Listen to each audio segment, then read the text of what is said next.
बिस्मिल्लाहिर्रहमानिर्रहीम। अस्सलामु अलैकुम। मदीना इकनॉमिक्स ये आज का मेरा मौजू है और ये ख़ास तौर पे बिज़नेस स्कूल के जो स्टूडेंट्स हैं, यानी कि जो बिज़नेस स्टडीज़ कर रहे हैं, उनमें जैसे ये बीबीए, एमबीए वगैरह, ये स्टूडेंट ख़ास तौर पे ध्यान से ज़रा आज आप लोगों ने मेरी बात को सुनना है। अच्छा, सबसे पहले एक सवाल हमारे जहन में, सवाल बल्कि क्या, ये हकीकत है। सबसे ज़्यादा अहम चीज़ इंसानी लाइफ में अगर हम बात करें तो वो फौरी तौर पे उसका जवाब आ जाएगा पैसा।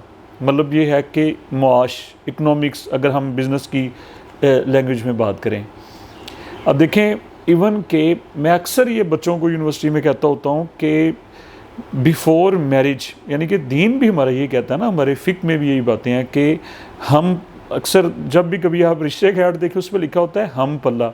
उसमें दो चीज़ें देखी जाती हैं, आपकी एजुकेशन और आपके पास बिज़नेस क्या है, आपकी जॉब क्या है, मतलब कि सोर्स ऑफ इनकम। तो सबसे एक अहम चीज़ यानी कि पैसे का रोल हमारी ज़िंदगी में बहुत ज़्यादा अहम है। अब इस्लाम एक मुकम्मल ज़ाब्ता ही आता है, ये इस्लाम का दावा है, मुकम्मल एक दीन है। तो हमारे जहन में ये बात आती है कि क्या इस्लाम का कोई इकनॉमिक सिस्टम है, कोई मुआशी निज़ाम है? ये बहुत बड़ा सवाल है। अक्सर सेमिनार्स में, अक्सर कॉन्फ्रेंसेस में ये बातें बहुत ज़्यादा की जाती हैं, इसके ऊपर बड़ी बड़ी डिबेट्स होती हैं। बहुत बड़े बड़े जो बैंकर्स हैं वो इसके ऊपर बात करते हैं कि क्या इस्लाम का कोई इकनॉमिक सिस्टम है या नहीं है, कोई मुआशी निज़ाम है या नहीं है।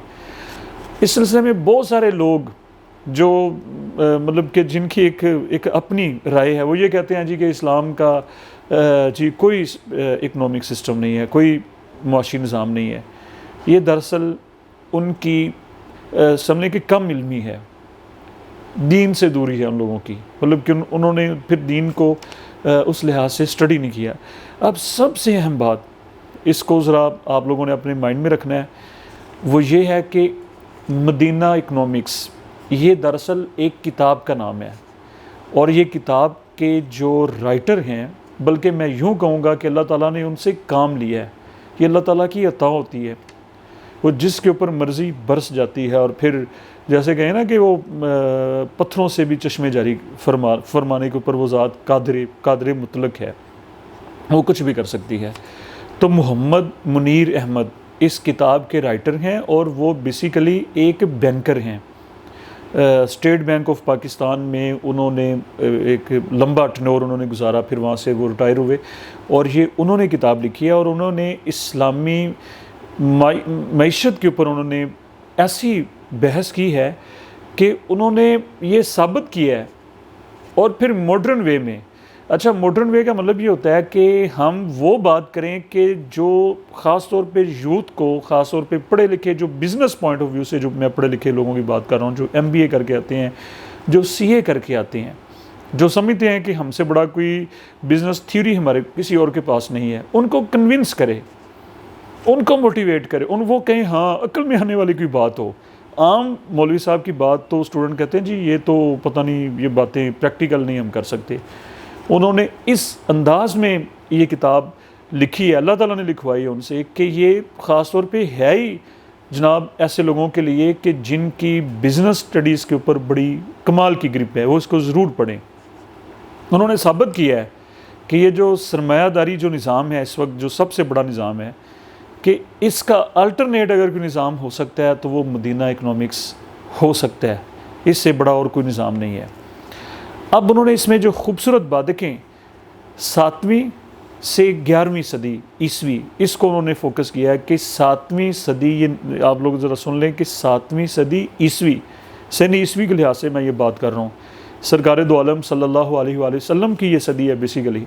तो सरकार दो आलम सल्लल्लाहु अलैहि वसल्लम ने 7वीं सदी ईस्वी में मदीना शरीफ में, अच्छा उससे पहले जब सरकार दो आलम मक्का में थे तो बहुत सारे इकनॉमिक जो अहकामात थे उनका वो नुज़ूल हो चुका था। तो बहरहाल मदीना शरीफ में पहुँच के सरकार दो आलम सल्लल्लाहु अलैहि वसल्लम ने एक नई मार्केट की बुनियाद रखी, एक नई मार्केट ऑर्गेनाइज एस्टेब्लिश की, और फिर वो वक्त के साथ साथ वो बढ़ती चली गई, वो सिलसिला बढ़ता चला गया और फिर एक ऐसा दौर भी आया कि जब दुनिया का सबसे बड़ा इकनॉमिक जोन, दुनिया का वर्ल्ड इकनॉमिक जोन, वो अल्लाह के फजल करम से मुसलमानों के पास था।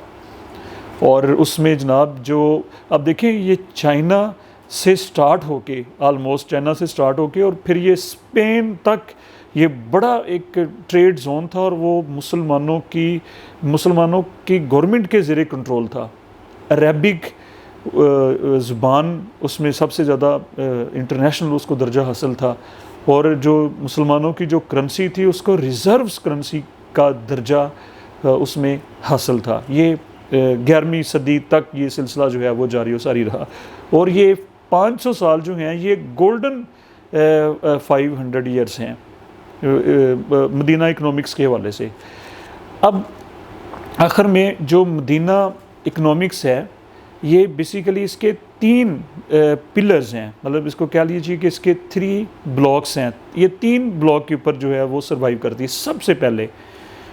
सबसे पहले कि मार्केट को इस लिहाज से इस्टेब्लिश करना, मार्केट को बनाना, ये सबसे पहला पॉइंट। और उसके बाद कि सच्चा ताजर और सच्ची तिजारत, इसके ऊपर फोकस करना, इस ताजर की जहन साजी करना, ट्रेडर्स को बताना कि भाई तिजारत होती क्या है, उसमें आपका इंटरेस्ट कितना होना चाहिए, उसमें मुनाफा यानी कि उसकी कितनी उसकी हदबंदी क्या होनी चाहिए, आपने किस तरह से माल 1 नंबर जो है या वो बी कैटेगरी में है उसको लोगों के सामने रखना, ये सारा इसके अंदर आ जाता है। और नंबर 3 पे है सूद का ख़ात्मा। अगर मैं पाकिस्तान की बात करूं तो पिछले 76 सालों से हर तबके, तमाम तबकात के, मजहबी तबकात, दूसरे सियासी तबकात, जनरल ज़ियाउल हक साहब के दौर में, अयूब खान के दौर में बातें बहुत सारी हुई हैं। हमने सूद को ख़त्म करना है, हमने इस्लामिक बैंकिंग सिस्टम लेके, तकी उस्मानी साहब ने इसमें बड़ा काम किया। तो बहरहाल सिर्फ बातें हुई हैं इसके ऊपर, अभी तक वो नताइज और जो इसमें होना चाहिए था, रिज़ल्ट जो इसके अंदर, वो अभी तक, उसकी वजह यह है कि हम अभी उस ट्रैक पे नहीं हैं। तो इसका बेहतरीन अगर हमने नताइज लेने हैं तो मदीना इकनॉमिक्स को आप लोग ज़रूर स्टडी करें और फिर अपनी राय का इजहार भी ज़रूर करें। आप लोगों का बहुत शुक्रिया।